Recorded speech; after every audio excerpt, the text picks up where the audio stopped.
Imagine silence, not the blissful, tranquil silence of an August night, but a different kind of silence.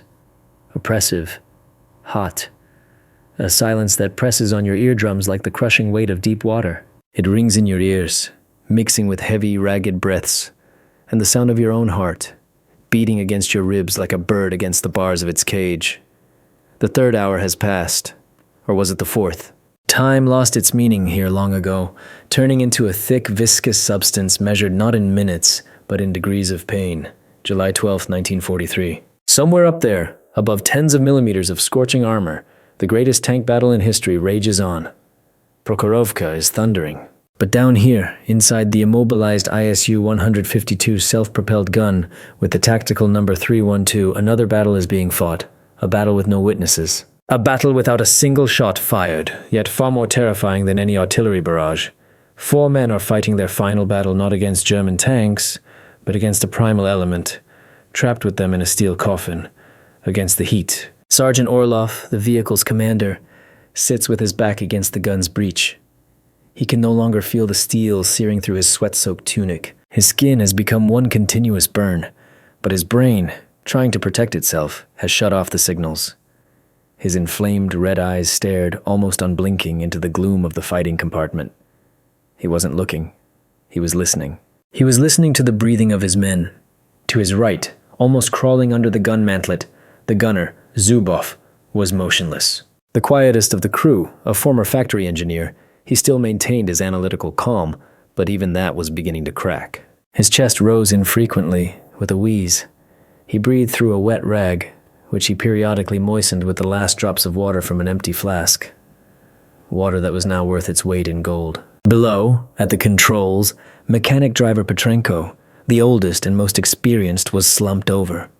His strong body, accustomed to grease and the roar of the engine, had gone limp like a wax figure. He was whispering something, but the words were impossible to make out. His dehydrated tongue could barely move. And the fourth, Loder Kovalyov, a 19-year-old boy, a cheerful kid from the countryside, the soul of the crew, now lay by the ammunition racks. He wasn't breathing. He was moaning. A quiet, pitiful moan like the cry of a lost child. He wasn't here anymore. His consciousness was lost in the searing fog, somewhere between life and death. The air, it was enemy number 1. Thick, heavy, saturated with the fumes of burnt oil, the acrid smoke of smoldering insulation, and the nauseating smell of superheated metal. Every breath scratched the throat, burned the lungs. The temperature inside had long passed 60 degrees Celsius, 140 Fahrenheit, and continued to climb. The engine compartment, separated by a thin bulkhead, had become a blast furnace. Their diesel engine was burning there, and that fire was slowly, relentlessly roasting their armored box, turning it into a skillet. They were trapped, sealed tight. The impact of the shell, which hadn't penetrated the armor, had warped the hull. All the hatches, their only escape, were jammed. Orlov remembered how in the first few minutes they had beaten on them with rifle butts, with a sledgehammer from the toolkit, but the steel wouldn't yield. It only echoed with a dull, mocking thud. Then came the realization. Horrifying. Cold as a knife blade plunging into the heart. They would not die in battle. They would not be killed by shrapnel. They would be boiled alive. Orlov slowly turned his head. In the dim light filtering through the vision blocks, he saw the ammunition storage. 28 heavy 152mm shells, high explosive fragmentation, concrete piercing. Each of them, over 40 kilograms of deadly metal and explosives. They were heating up too. The copper driving bands on the casings gleamed faintly. Orlov knew what would happen when the temperature reached a critical point. He had seen what was left of tanks after an ammunition cook-off. Steel torn to shreds, scattered over hundreds of meters, and nothing more. No bodies, no memory, just gone. And now they were sitting on this powder keg, which was slowly being heated from below. It was a matter of time. Another hour, maybe 2. He closed his eyes. In his tormented mind, an image surfaced. One he clung to desperately like a drowning man to a straw. His wife's face, Anna. He tried to remember her smile, but it was blurry. The memories were melting, just like everything else around them. But to understand how the crew of a heavy self-propelled gun became doomed martyrs, how 4 men full of life and hope found themselves in hell, we must go back a few hours. To that foggy July morning when it seemed a whole life still lay ahead. To that morning when hell had not yet opened its gates. The morning of July 12, 1943, was damp and raw. A thick, milky fog clung to the ground, saturated with the smell of wet earth, bitter wormwood, and a distant, barely perceptible scent of burning, the ghost of yesterday's battles. The war had fallen silent for a few hours, as if taking a breath, gathering strength for a new, decisive push. The crew of the ISU 152 with the number 312, like hundreds of other crews, was preparing for battle. They were part of a huge steel fist meant to crush the German menagerie, the Tigers and Panthers. Their vehicle, formidable and low-slung, was nicknamed the Zvero Boy, the Beast Slayer, by the soldiers for its power and enormous gun. And the crew was proud of that name. They were not rookies. They had battles behind them, had faced the first fear, the first blood, and the first victories. They had become a family, as only those who share a single steel home, a single sip of water, and a single death that is always near can become. The commander, Senior Sergeant Alexei Orlov, a 27-year-old man with tired but firm eyes, was methodically checking the ammunition. He trusted no one with this job. He inspected each shell personally, wiped it with a cloth, checked the markings. There was no haste or fear in his movements, only the calm focus of a man who knows his job. The war had taught him the most important thing. Survival is in the details. A loose bolt, an improperly stowed shell, dirt in the barrel, any of these small things could cost the entire crew their lives. He was not just their commander, but their steel spine. They didn't fear him, but they respected him without limit. They knew. As long as Orlov was calm, everything was under control. Nearby, sitting with his legs dangling into the hatch, was the loader, Private Vasya Kovalyov, the youngest, only 19. Freckled, snub-nosed, he was always telling jokes and smiling, even when there was nothing to laugh about. Now he was cleaning his PPSH submachine gun, lovingly wiping every part and humming something to himself. "Hey, Commander," he said without stopping his work. "Is it true what they say, that the Tiger's armor is so thick our shells bounce off it like peas?" Orlov didn't turn. "Lies," he said curtly. "There's no armor our concrete-piercing rounds can't take. The main thing is to hit the right spot, and that's Zubov's job." The gunner, Sergeant Ivan Zubov, sitting at his station inside the vehicle, just grunted at these words. He was nearly 40. Before the war, he worked as a design engineer at the Kirov plant. He knew this machine not as a soldier, but as its creator. He could feel every one of its mechanisms. Right now, he was working his magic on his panoramic sight, wiping the lenses with a piece of chamois, adjusting something, striving for perfect clarity. His reticence and phlegmatic nature were the subject of Kovalyov's constant jokes, but everyone knew. When it came to shooting, Zubov had no equal. They called him the jeweler. Down below in the driver's compartment, the mechanic driver, Starshina Grigory Petrenko, was busy.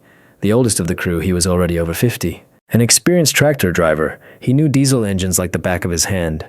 He had fought in the Winter War and treated the war with the fatalistic calm of a man who had seen it all. He grumbled at the engine as if it were a stubborn horse, but he loved it. Their lives depended on his work, the ability to get out from under fire in time, to change position, to evade a hit. "Well, old girl, you won't let me down today, will you?" he muttered, checking the oil level. A tense anticipation hung in the air. Everyone understood. Today was going to be hot. Reconnaissance reported a concentration of hundreds of German tanks. Soldiers whispered fearsome names to each other. Tigers, Panthers, Ferdinands. This wasn't just another attack. This was the decisive battle, and everything depended on its outcome. Around 9 in the morning, the fog began to lift. Breakfast was passed down the line. Bread, a piece of lard, and mugs of hot, watery tea. They ate in silence, concentrating, each lost in his own thoughts. Orlov thought about the order that was due any minute. Kovalyov thought of a girl from a neighboring village who promised to wait for him. Zubov was mentally calculating trajectories and lead times for firing at moving targets. And Petrenko was simply enjoying the hot tea, thanking God for another quiet hour. He pulled a worn, four-folded letter from his daughter out of his breast pocket. He had reread it 100 times, but each time a warm smile appeared on his weathered face.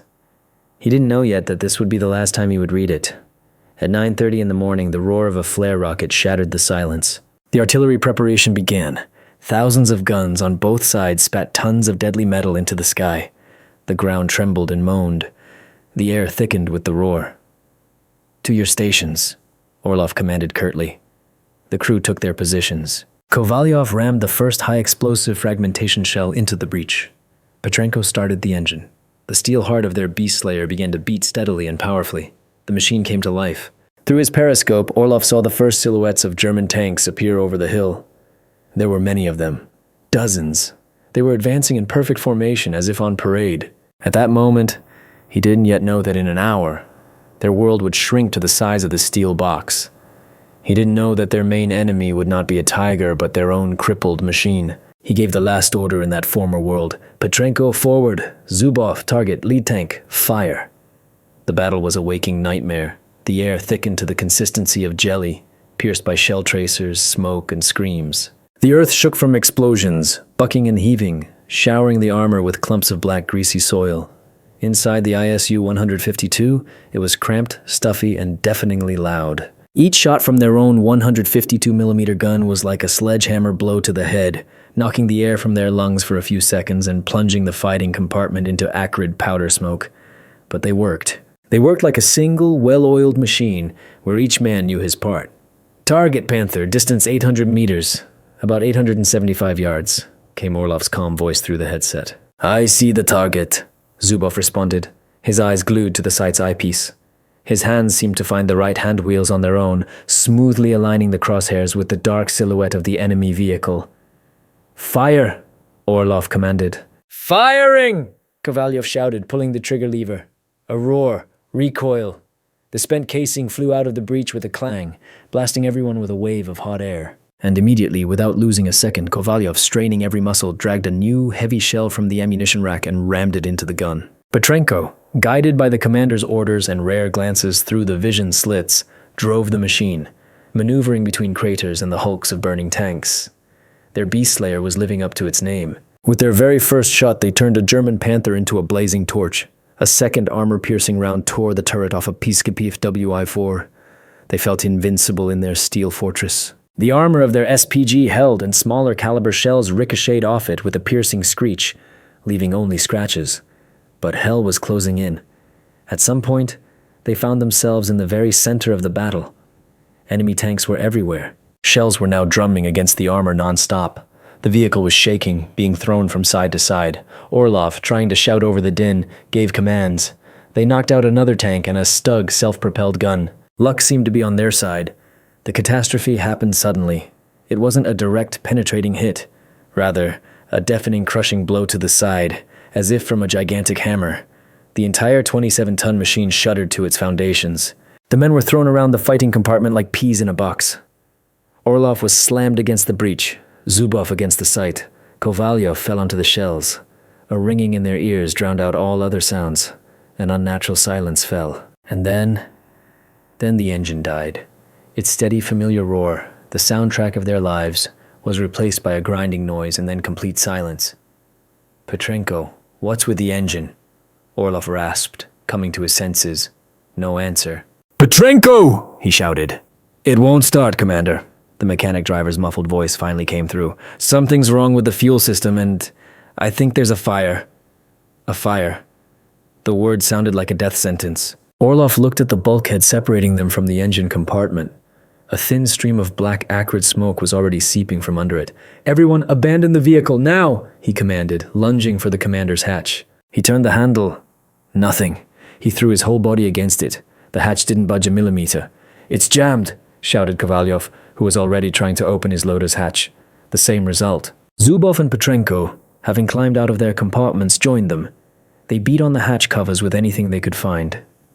First with their fists, then with the butts of their submachine guns. Orlov grabbed a sledgehammer from the toolkit and brought it down with all his might on the locking mechanism. The steel responded with a dull, mocking boom. Nothing. They were locked in a steel box, with a fire in the engine compartment. Outside, the battle raged on.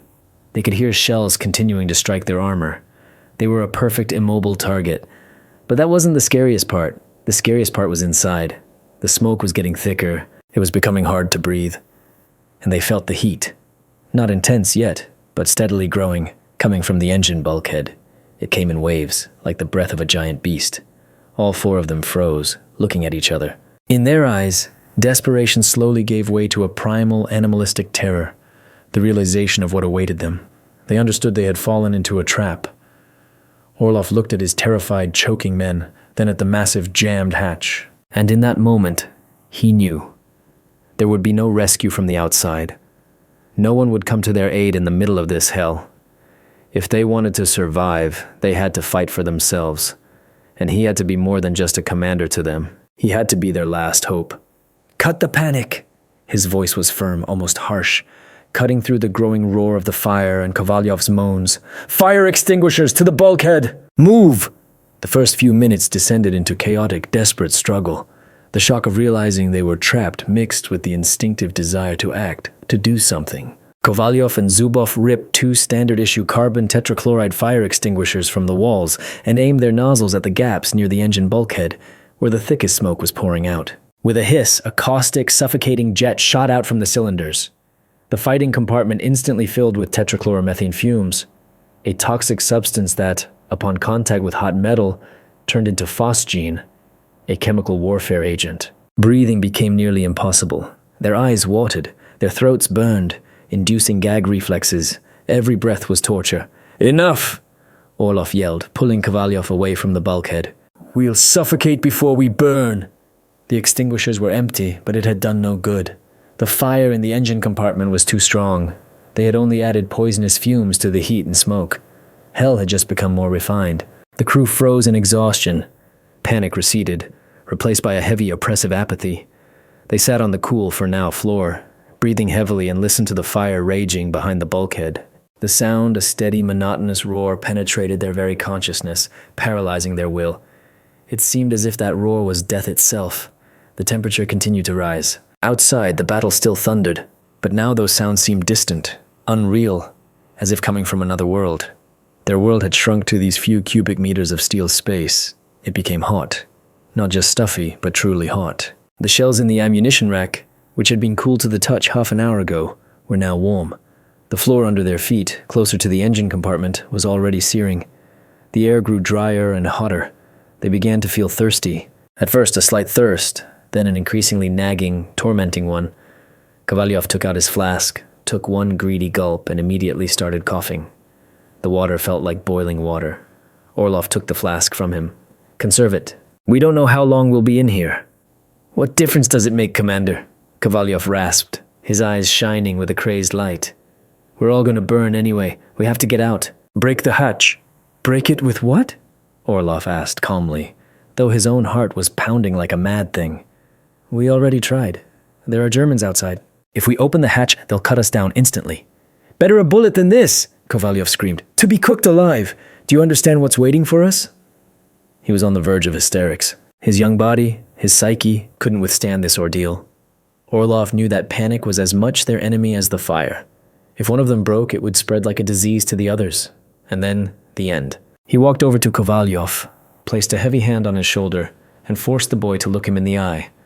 "Listen to me, soldier. We are a crew. We will survive. All of us together. Understood? As long as I'm alive, no one gives up and no one goes insane. Breathe. Slowly." His calm, confident voice had an effect. Kovalyov stopped screaming, went limp, and began to cry softly, like a child. Orlov looked around at the others. Petrenko sat with his face in his hands, praying. He, an old communist who had always laughed at priests, was now whispering long-forgotten words of prayer. Only Zubov maintained an outward calm. He wasn't sitting idly. He was methodically scanning the fighting compartment as if looking for a solution. His engineer's eye caught on every detail, the wiring, the ventilation system, the water tanks. Orlov ordered everyone to take off their tunics and remain in their undershirts. This provided only momentary relief. Sweat poured off them in streams, instantly evaporating in the scorching air. Their skin became sticky and hot. Every hour, their prison heated up by another few agonizing degrees. They sat in silence, each lost in his own thoughts. They remembered home, their families, a life of peace. These memories were both a salvation and a torture. They gave them the strength to hold on, but at the same time, they underscored the full horror of their present situation. Another hour passed. Breathing became more and more difficult. The air wasn't just hot, it was heavy, dead. There was less and less oxygen left in it. They began to feel the first signs of oxygen deprivation. Dizziness, weakness, a pounding in their temples. Orlov realized that the heat was a slow death, but asphyxiation would kill them much faster. They were suffocating. And just then, When it seemed that all was lost and all that was left was to wait for the inevitable, Zubov's quiet, hoarse voice broke the oppressive silence. "Commander, the water in the drinking tank. And in the gun's cooling system." Zubov's words sounded like a revelation. For the first few seconds, no one even understood what he was talking about. Water. Why did they need water if they were suffocating? But the gunner's engineering analytical mind was already working at its limit, searching for an unconventional solution in a seemingly hopeless situation. "We're not going to drink it," Zubov continued, his voice weak but firm. "Drinking won't save us. We'll lose consciousness from suffocation before we do from dehydration. But if we soak rags and breathe through them, the moist air will filter some of the soot, and it cools the air we inhale. We'll buy ourselves time." It was a brilliant idea in its simplicity, a truly unexpected weapon, born of desperation and knowledge. Orlov instantly grasped its value. It was a chance, a faint, fragile one, but a chance nonetheless. "Petrenko!" he commanded, a commander's tone returning to his voice. "Get the drinking water tank over here. Kovalyov, tear up the shirts into rags." The crew began to move again. Apathy retreated in the face of hope. Petrenko, grunting, unscrewed the fastenings of the small 10-liter tank. It was a little more than half full, precious liquid that now held the price of life. Kovalyov, forgetting his tears and fear, viciously tore his tunic and undershirt into strips.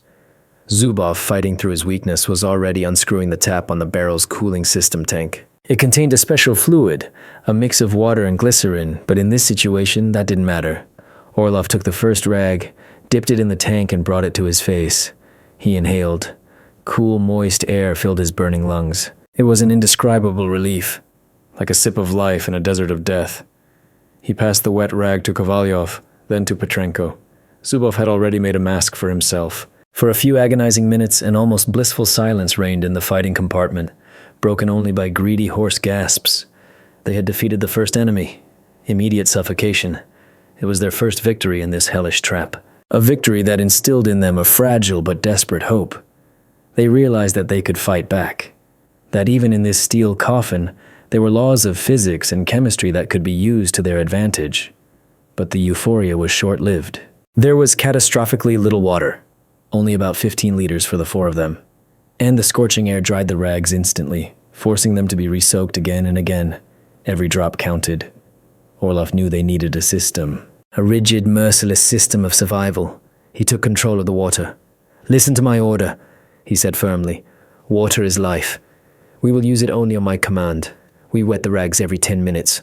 Not a drop more. Drinking is forbidden. If anyone disobeys this order, I will shoot him on the spot."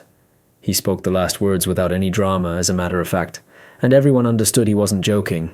In these conditions, the laws of peacetime did not apply. Only one law was in effect here, the law of survival, and Orlov was becoming its guarantor, its supreme judge. They had defeated suffocation, but the red-hot armor continued to breathe heat. The temperature didn't drop, it only rose. Their wall-mounted thermometer already showed 65 degrees Celsius, 149 Fahrenheit. The bulkhead separating them from the engine had turned cherry red. It was impossible to touch. They sat huddled together in the front of the vehicle, as far as possible from this hellish source of heat. But the heat was everywhere. It radiated from the walls, from the ceiling. It penetrated every cell of their bodies. They were sitting in a convection oven, and just at that moment, when it seemed they had found a fragile balance that allowed them to breathe and live, they heard a new sound, a quiet, barely audible sound, but all the more sinister for it. It was something like a faint click or a soft ping. The sound was coming from the direction of the ammunition rack. Orlov slowly turned his head. Zubov and Petrenko also froze, listening. Kovalyov, it seemed, didn't hear. He was in a state of semi-consciousness. Click, and another one. Orlov, as the most experienced, understood first. It was the sound of metal expanding from the heat. It was their shells. 28 high-explosive bombs, slowly but surely approaching their detonation temperature. Their first victory had turned into the realization of an even more terrible threat. They were on a timer, and they had no idea how much time was left on it. The realization that they were sitting on a powder keg that was slowly heating up changed everything. If before their struggle was for survival, now it had turned into a race against time. The fear of suffocation was replaced by the sticky, chilling terror of an imminent explosion. Every click coming from the ammunition rack was a blow to the heart. Time began to flow differently. Every minute felt like an eternity, yet at the same time, They knew that they had fewer and fewer of these minutes left. Orlov, understanding that panic could destroy them faster than any explosion, decided to act. He had to create a system, an empire of order in this microscopic hell. He had to occupy their minds and hands so they wouldn't have time to think about death. "All right, listen up." His voice was as hard as steel. "We don't know when it will happen. Maybe in an hour, maybe in 5, or maybe it won't happen at all. But we are not going to sit here and wait. We are going to fight." He established the laws of their small world. Harsh, almost prison-like, but necessary. He created a daily routine. Although outside their box, night might have already fallen. He assigned roles. "Zubov, you're our engineer. Think. Think about how we can cool the ammunition, even by 1 degree. Any idea. The craziest one. Petrenko, you're in charge of the men's condition. Make sure no one passes out. Talk to them. Don't let them fall asleep. Kovalyov, you will help me with the water." He appointed himself the guardian of their most precious resource, water. He poured all the liquid into a single container, an empty shell casing, plugged with a rag. He established a strict schedule, 1 sip for each man every hour and wetting the rags every 15 minutes. He became a dictator, and everyone obeyed him without question, because his dictatorship was their only chance. They began to work. Zubov, fighting the heat and weakness, crawled near the ammunition rack, feeling the shells. They were as hot as baked potatoes, he thought. How to dissipate the heat? He tried to cover the shells with wet rags, but they dried instantly, having no effect. He tried to create some sort of ventilation by waving a piece of canvas, but in this scorching air it was pointless. Petrenko, following orders, nudged Kovalyov, who had sunk into apathy. "Hey, Vasya, remember how in the village we—" He began to tell some story from his peaceful life, forcing the boy to listen, to respond, not letting him sink completely into the merciful but deadly oblivion. Their life fell into a harsh but predictable rhythm, governed by Orlov's commands and the ticking of an invisible timer. They were no longer soldiers. They had become inhabitants of a strange, surreal world. Their shelter, their prison, became their home, their Noah's Ark, and the altar upon which they were being sacrificed to the god of war. They got used to the heat, the pain, the constant thirst. The human body has an amazing capacity for adaptation, but the psyche is a much more fragile thing. Perhaps 3 hours had passed since the hit. The temperature had reached 70 degrees Celsius, 158 Fahrenheit. The air shimmered as if over a bonfire. It was painful to look. Breathing without a wet rag was impossible. Their bodies were at their limit. But the worst was the psychological pressure. The constant anticipation of the explosion was driving them mad, and the first to break was the weakest among them, Kovalyov. He had been lying silently for a long time, staring at one point with unseeing eyes, and then he spoke, quietly, almost in a whisper. "I don't want it to be like this," he whispered. "I don't want to be blown to pieces. I want to be buried in the ground, so my mother can visit my grave." Petrenko tried to calm him, but Kovalyov wasn't listening anymore. He was in his own world, the world of his fear. "We have to open it." His voice began to grow stronger. "We have to surrender. They won't kill us. We're tankers. They'll take us prisoner. But this isn't death. This is hell." "Silence, Kovalyov." Orlov cut him off. "That's an order." But it was too late. The contagion of fear and desperation had already begun to spread. Petrenko looked at Orlov with a plea in his eyes. Even in Zubov's firm gaze, a flicker of doubt appeared. What if the boy was right? What was better, a certain agonizing death here or a slim chance of survival in captivity? The perfect order created by Orlov, his empire from nothing, had cracked. In the darkness of their steel coffin, a mutiny began to brew. A mutiny not against their commander, but against fate. A mutiny of despair. The conflict, which until this moment had been smoldering under the ashes of fear and discipline, erupted with unexpected force. Kovalyov's voice, the voice of desperation, became the catalyst. "Commander, maybe he's right," Petrenko suddenly spoke up, averting his gaze. "How much longer can we last? An hour? 2? The shells will go off, and there won't be a trace of us left. But this way, at least there's some chance." Orlov silently looked at them, at Kovalyov, whose eyes burned with a mad fire, at Petrenko, the old soldier, broken by the prospect of a horrific death, even at Zubov, who remained silent, but his silence no longer held its former conviction. He understood them. Oh, how he understood them. He himself fought every second against the urge to smash that damned hatch and jump out into the bullets, just to end this unbearable torture by heat. But he was the commander. Their lives rested on his shoulders, and he knew something that, in their desperation, they refused to understand. Prisoners? Orlov chuckled bitterly. His chapped lips twisted.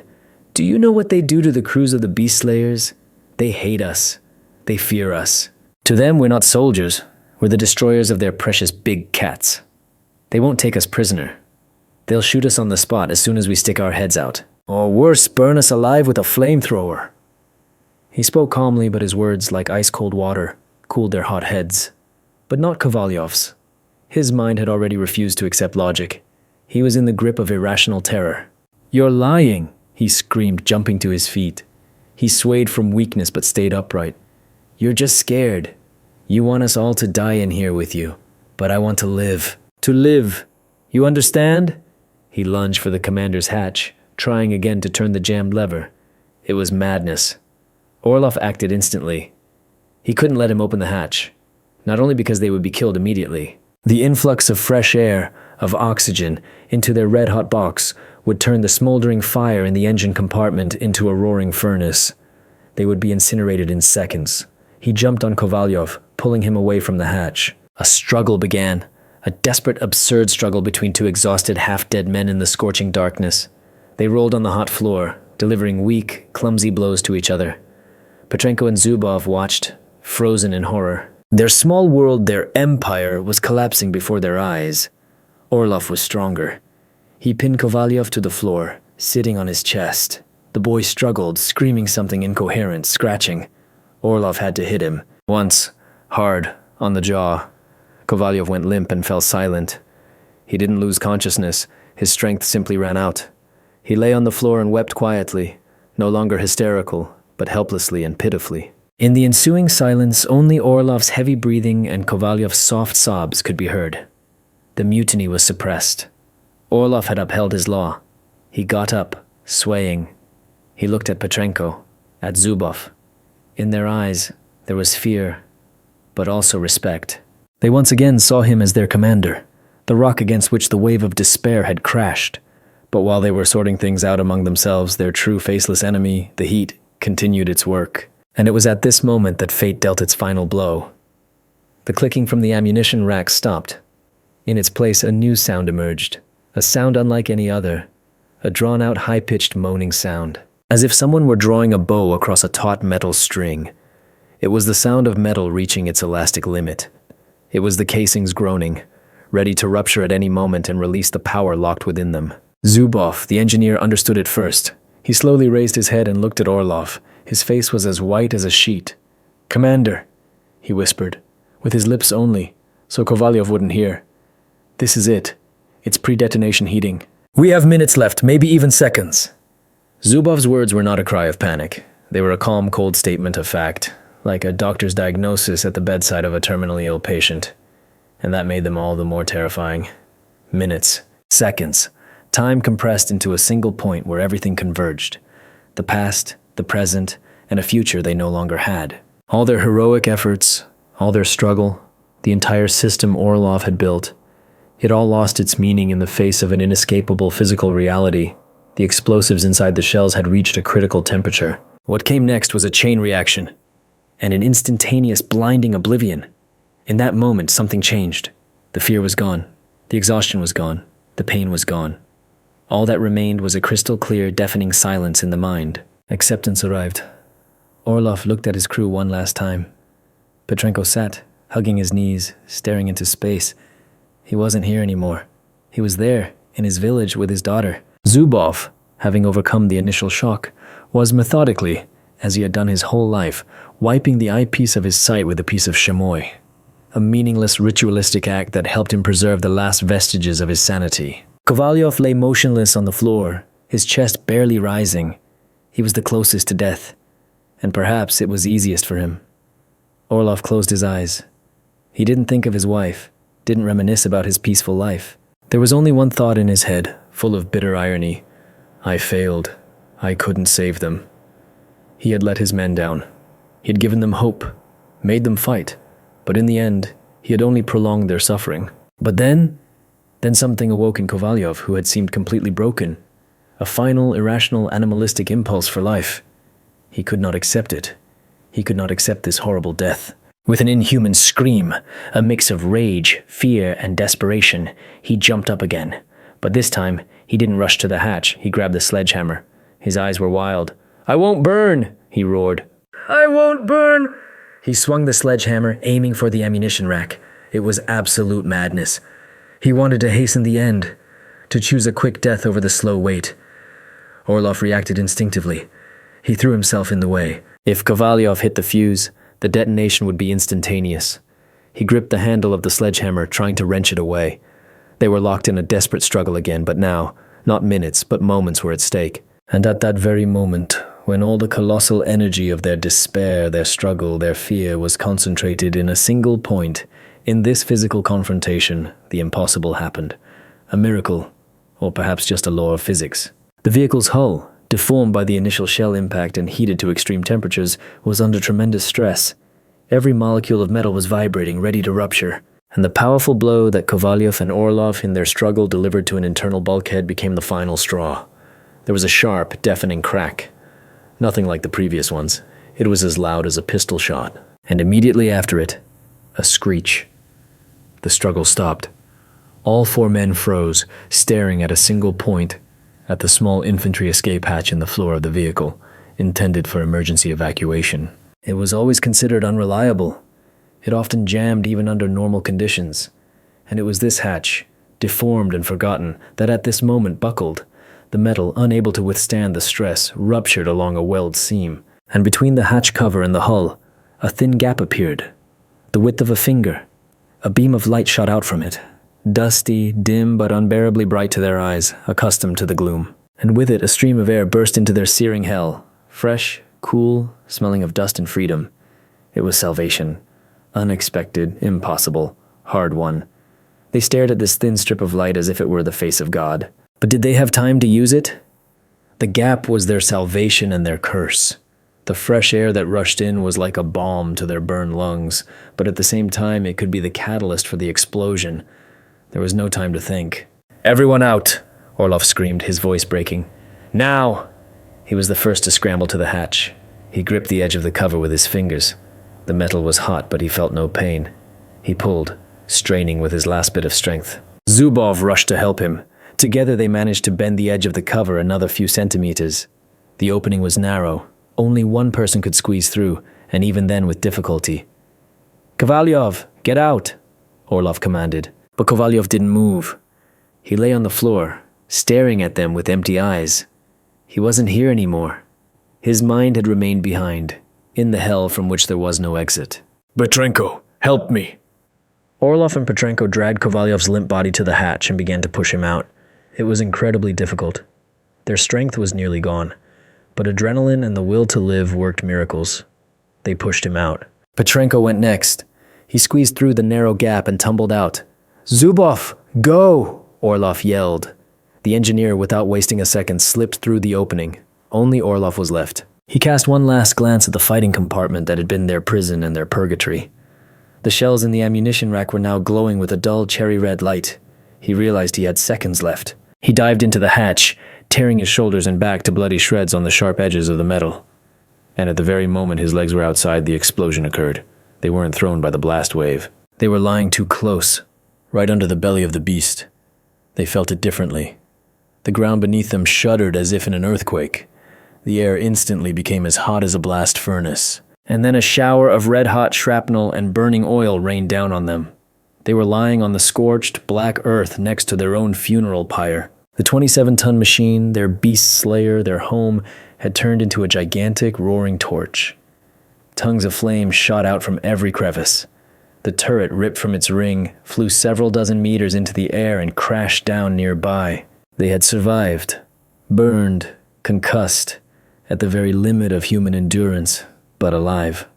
Orlov tried to lift his head. The world was spinning. The sky was red from the glow of fires.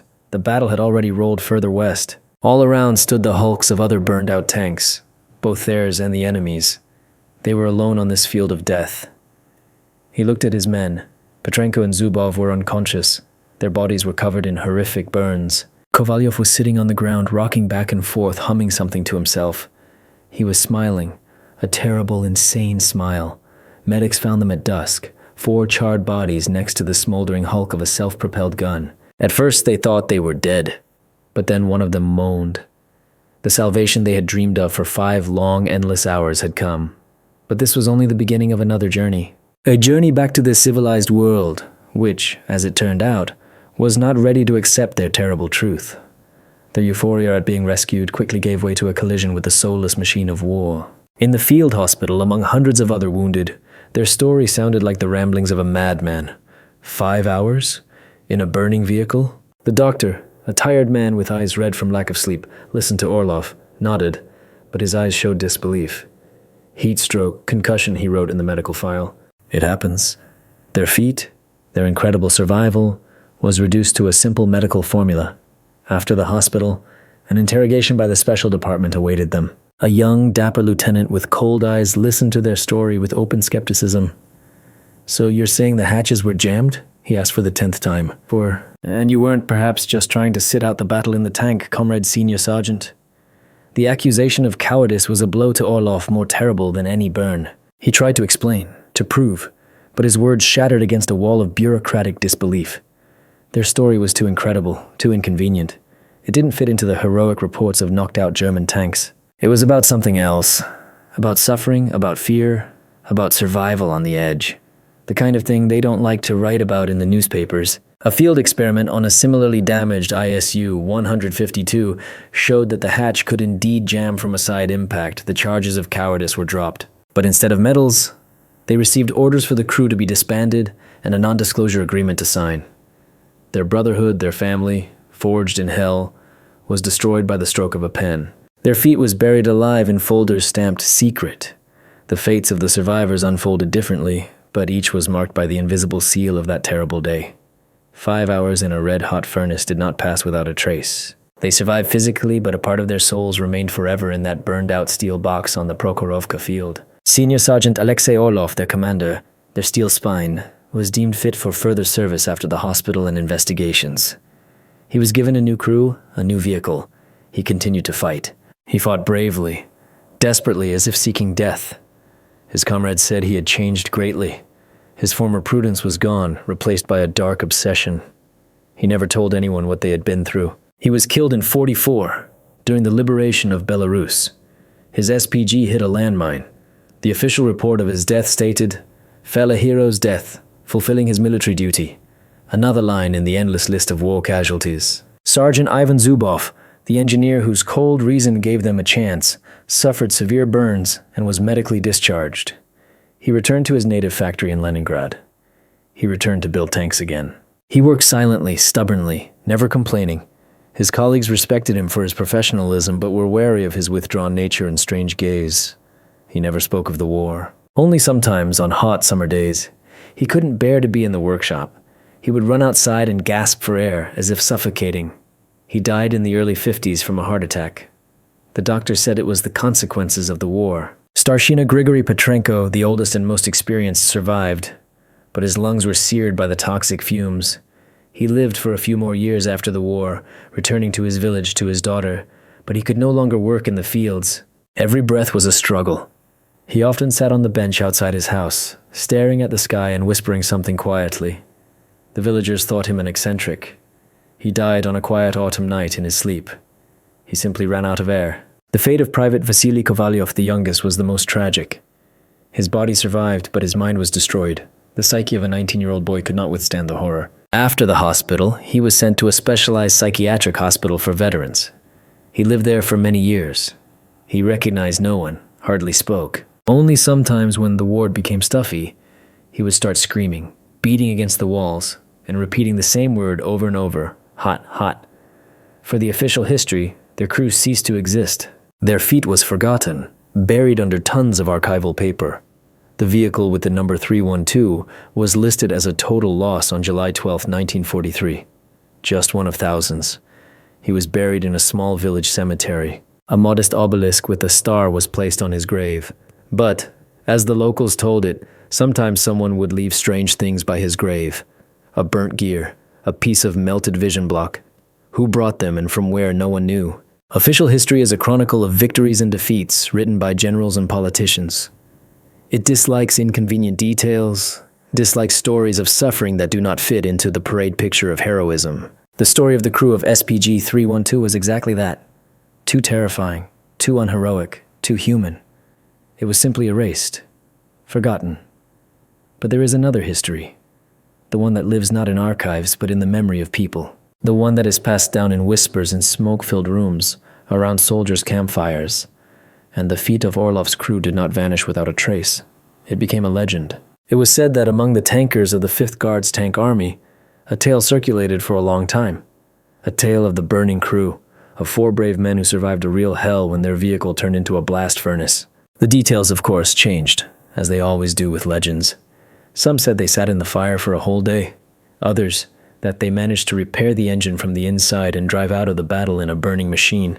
And some swore they had seen the ghost of the burned-out SPG wandering the Prokhorovka field at night, searching for its crew. In these stories, their machine was called the Oven, and that word evoked a superstitious terror and boundless respect among veteran tankers. This story became a myth, a parable about the incredible strength of the human spirit, about how even when you are locked in a steel coffin and being roasted alive, even when all hope is lost, a person is capable of fighting. Fighting not for the motherland, not for Stalin, but for a single, solitary breath of fresh air. For the right to live.